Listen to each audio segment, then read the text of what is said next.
వెజిటేరియన్స్కి మంచి ప్రోటీన్ సోర్స్లలో ఒకటి పెరుగు, కర్డ్ మరియు గ్రీక్ యోగర్ట్. మనందరం పెరుగును రోజూ భోజనంలో తింటాం, మరియు గ్రీక్ యోగర్ట్ కూడా పెరుగులాంటిదే. డిఫరెన్స్ ఏంటంటే, పెరుగులోని నీటిని ఎక్కువగా తీసేస్తే అది గట్టిగా మారి గ్రీక్ యోగర్ట్ అవుతుంది. అందుకే గ్రీక్ యోగర్ట్లో పెరుగుతో పోలిస్తే ప్రోటీన్ ఎక్కువగా ఉంటుంది. కాని ఈ రెండూ కూడా వెజిటేరియన్స్కి చాలా మంచి ప్రోటీన్ సోర్స్లు.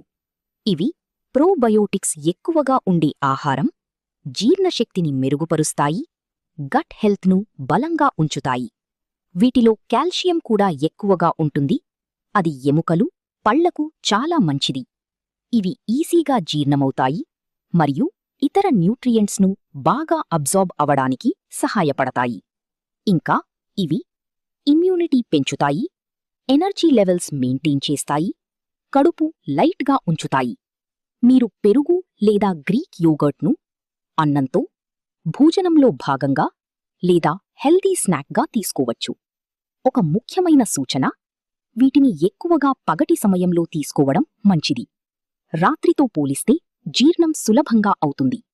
కాబట్టి వెజిటేరియన్ అయితే పెరుగు లేదా గ్రీక్ యోగర్ట్ను మీ డైట్లో తప్పకుండా కలపండి.